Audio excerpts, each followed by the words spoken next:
شیر اور خرگوش۔ ایک گھنے جنگل میں ایک شیر رہا کرتا تھا۔ وہ تمام جنگل کا بادشاہ تھا، لیکن وہ بادشاہ جیسے پیش نہیں آتا تھا۔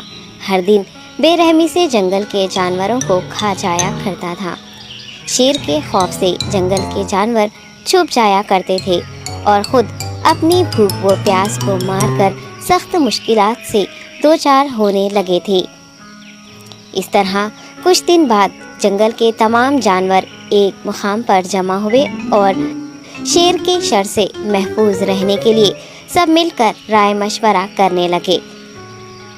سب نے اپنی اپنی بات رکھی اور آخر میں ایک گیدڑ نے کہا، میرا خیال ہے کہ ہم روز شیر کے ہاتھوں مرنے کے بجائے ہم خود ایک بار شیر کے پاس چلے جائیں۔ اس طرح روزانہ شیر کسی ایک کو کھا لے گا اور ہم سب اپنی اپنی باری سے چلے جائیں گے اور بلا خوف و ڈر سکون سے زندگی گزاریں گے۔ گیدڑ کے مشورے پہ تمام جانور رضامند ہو گئے۔ ایک بندر نے کہا، ٹھیک ہے، تمہاری بات بالکل درست ہے۔ موت کا خوف کرنے کے بجائے اپنی باری آنے تک ہم اطمینان و سکون کی زندگی گزار سکیں گے۔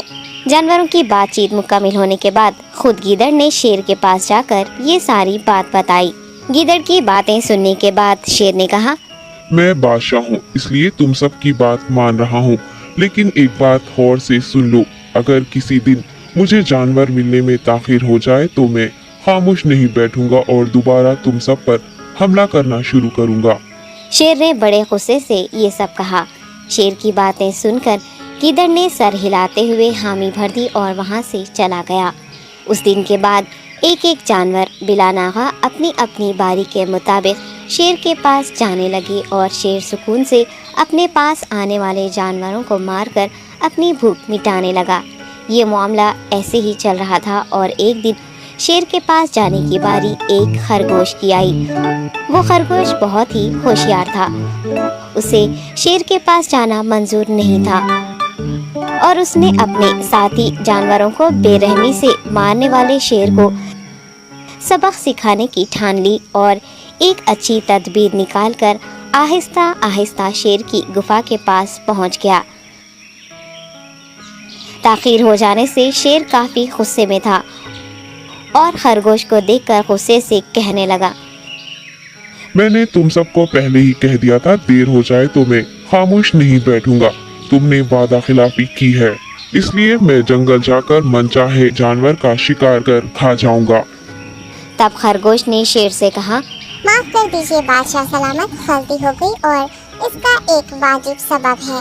اطمینان رکھیے، میں بیان کرتا ہوں، آپ سنیے اور اس کے بعد آپ آرام سے مجھے مار کر کھا لیں۔ شیر نے پھر غصے سے کہا، وہ کیا بات ہے، جلدی بتاؤ۔ خرگوش نے کہا، بادشاہ سلامت، میں آپ کے پاس آ رہا تھا اور راستے میں مجھے ایک شیر مل گیا اور مجھے مارنے کے لیے آگے بڑھنے لگا۔ میں نے آپ کی بہادری کی بات اس شیر کے سامنے رکھی، لیکن وہ شیر آپ کے بارے میں بہت برا بھلا کہنے لگا۔ یہ سن کر میں نے غصے سے کہا، تم ہمارے جنگل کے نہیں ہو، ہمارے بادشاہ کے بارے میں ایسی باتیں مت کہو۔ یہ سن کر وہ شیر مجھ پر حملہ کرنے کے لیے تیار ہو گیا۔ یہ دیکھ کر میں نے کہا، تم مجھے مارو گے تو ہمارے بادشاہ تمہیں ہرگز نہیں بخشیں گے۔ تب اس شیر نے کہا، تمہارا بادشاہ میرا کیا کر لے گا؟ میں نے کئی ہاتھیوں کو اپنے پنجے سے مار گرایا ہے۔ تمہارا بادشاہ ہو یا کوئی اور ہو، میرے ہاتھوں بچ نہیں سکتا اور میرے سامنے کوئی ٹک نہیں سکتا۔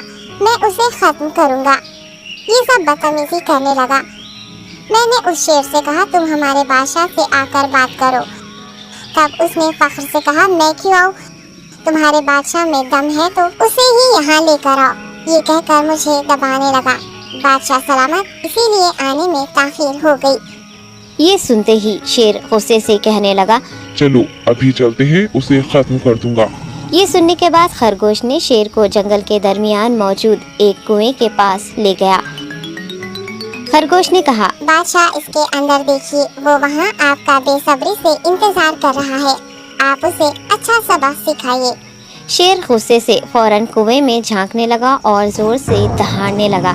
تب دوسری جانب سے بھی دوسرا شیر دہاڑتا ہوا محسوس ہونے